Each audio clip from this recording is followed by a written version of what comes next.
नमस्कार। आज के इस विश्लेषण में बहुत बहुत स्वागत है। आज हम एक बेहद ही दिलचस्प विषय पर बात करने वाले हैं। आज़ादी से पहले की कलकत्ता पुलिस का शानदार सफर। जरा सोचिए, एक ऐसा सफर जिसकी नींव पर आज भी एक इतने बड़े और आधुनिक शहर की सुरक्षा टिकी हुई है। तो चलिए, बिना किसी देरी के इस ऐतिहासिक विकास को बारीकी से समझते हैं। आगे बढ़ने से पहले एक नज़र आज की रूपरेखा पर डाल लेते हैं। सबसे पहले हम देखेंगे एक बल का जन्म, फिर कानून की संरचना, उसके बाद जासूस और प्रभाग, फिर विशेष शाखा यानी स्पेशल ब्रांच और आखिर में एक आधुनिक दृष्टिकोण। अब जरा इस टाइमलाइन को देखिए। ये 19वीं और 20वीं सदी की शुरुआत के उन सभी विधायी और संरचनात्मक मील के पत्थरों को दिखाती है जिन्होंने इस संगठन को इतनी तेजी से आकार दिया। आगे की कहानी समझने के लिए इस ढांचे को समझना बहुत जरूरी है। तो चलिए शुरुआत करते हैं भाग 1 से। एक बल का जन्म, 1850 के दशक का उद्गम। बात है साल 1856 की। बिल्कुल यही वो साल था जब तत्कालीन गवर्नर जनरल ने एक ऐतिहासिक अधिनियम लागू किया था। और पता है इसका नतीजा क्या हुआ? पहली बार कलकत्ता पुलिस को एक बिल्कुल स्वतंत्र और अलग संगठन की पहचान मिली। अब जाहिर सी बात है, नई शुरुआत थी तो नेतृत्व की भी जरूरत थी। यहीं एंट्री होती है पहले कमिश्नर एस वॉचॉप की। कलकत्ता के मुख्य मजिस्ट्रेट रह चुके वॉचॉप को ये अहम जिम्मेदारी तो मिल गई, लेकिन उनकी नेतृत्व क्षमता की तुरंत ही एक बहुत बड़ी परीक्षा होने वाली थी।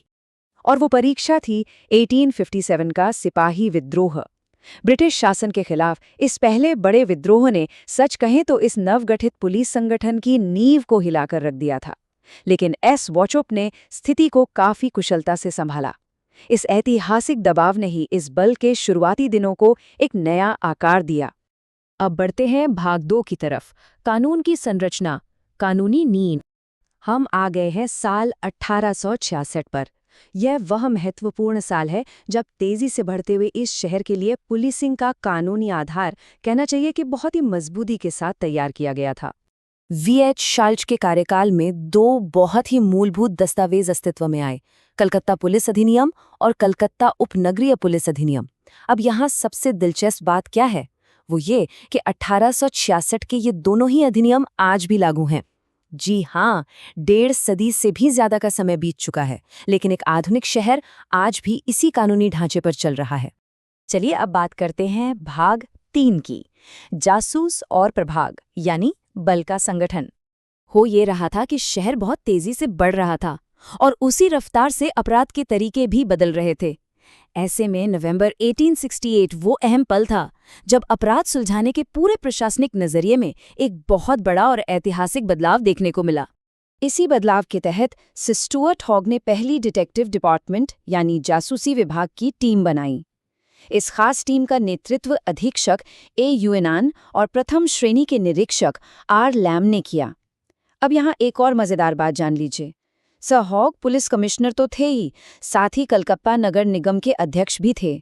और उनकी ये विरासत आज भी शहर के बहुत ही मशहूर लैंडमार्क हॉग मार्केट के रूप में मौजूद हैं, जिसे हम न्यू मार्केट भी कहते हैं। वक्त आगे बढ़ा और दौर आया सर फ्रेडरिक हॉलिडे का। 1906 में पुलिस कमिश्नर बनने के बाद उन्होंने प्रशासन की कई बड़ी उलझनों को सुलझाया। उन्होंने सिर्फ कंट्रोल रूम चलाने की व्यवस्था ही शुरू नहीं की, बल्कि पुलिस को 3 टाउन और 2 उपनगरीय डिवीजनों में भी बांट दिया। उनके इन्हीं जबरदस्त और अभूतपूर्व बदलावों की वजह से ही उन्हें आधुनिक कलकत्ता पुलिस का जनक माना जाता है। अब आते हैं हमारे चौथे भाग पर, विशेष शाखा, खुफिया जानकारी और तनाव। देखिए, 20वीं सदी की शुरुआत कोई आसान समय नहीं था। ये एक काफी जटिल दौर था, जहां एक तरफ बेहतरीन खुफिया जानकारी जुटाने की जरूरत थी, तो दूसरी तरफ बहुत गहरे ऐतिहासिक तनाव भी थे। और इसी माहौल में जून 1909 में हॉलिडे ने वो मुकाम हासिल किया जिसे उनके पूरे कार्यकाल का सबसे बड़ा मील का पत्थर माना जाता है। और वो मील का पत्थर था विशेष शाखा या स्पेशल ब्रांच का बनना। इसे सर चार्ल्स ऑगस्टस टैगार्ट की एक बेहद ही अहम रिपोर्ट के आधार पर तैयार किया गया था। टैगार्ट इस संगठन में भारतीय पुलिस के पहले अधिकारी थे और सच कहें तो इस नए विंग की पूरी कमान व्यवहारिक रूप से उन्हीं के हाथों में थी। अब इस बात पर गौर कीजिए कि कमिश्नर टैगार्ट की विरासत के 2 बिल्कुल अलग अलग पहलू रहे हैं। 1923 से 1931 तक के अपने कार्यकाल में एक तरफ तो उन्हें शहर को अपराध मुक्त रखने और बल को बहुत ज्यादा कुशल बनाने के लिए काफी सराहा गया, लेकिन तस्वीर का दूसरा रुख ये है कि वे स्वतंत्रता सेनानियों के बीच बिल्कुल भी लोकप्रिय नहीं थे। क्रांतिकारियों के साथ उनके टकराव इतने गहरे थे कि वो आज तक बंगाली लोक कथाओं का एक चर्चित हिस्सा बने हुए हैं। और अंत में भाग 5, एक आधुनिक दृष्टिकोण, भविष्य की तैयारी। इतिहास से निकलकर अगर आज की बात करें तो ये बल लगातार विकसित ही हो रहा है। कल की तैयारी के लिए हर दिन नए कौशल अपनाए जा रहे हैं, बिल्कुल आधुनिकतम तकनीकों को सिस्टम का हिस्सा बनाया जा रहा है और नई दृष्टिकोण गढ़े जा रहे हैं। नई प्रशासनिक चुनौतियों का डटकर सामना करने के लिए जो साहस और दूरदृष्टि चाहिए वो आज भी इस संगठन की जड़ों में है। चर्चा को खत्म करने से पहले स्रोत सामग्री का ये उद्धरण ध्यान देने लायक है। बदलाव की गति लुभावनी है, चुनौतियां रोमांचक हैं। ये एक लाइन संगठन की पूरी भावना को समेट लेती है।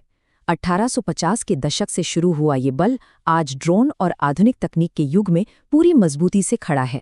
तो अंत में सोचने वाली बात यही रह जाती है कि औपनिवेशिक दौर की नींव पर खड़ा ये ढांचा भविष्य की अप्रत्याशित चुनौतियों और एक आधुनिक लोकतंत्र की बदलती हुई ज़रूरतों के साथ खुद को आगे कैसे ढालता रहेगा।